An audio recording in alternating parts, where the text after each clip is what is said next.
The sauce is back to the fire. This was well seasoned. So all we need is already boiled rice. This sauce has pepper, it's got butter, it's got all the seasoning that you saw me use. Let's mix.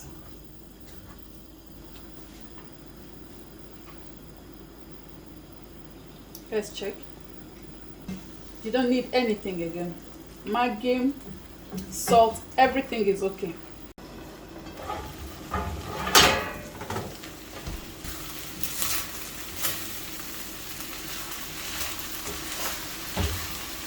So this is what I did with the chicken sauce, okay? Instead of leaving it, nope, I just use it straight away to prepare this rice that you saw me.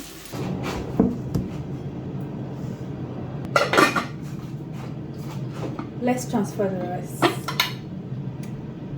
This is the rice I made with the chicken sauce, okay? Just pour in your already boiled rice and mix it, and your rice will be ready.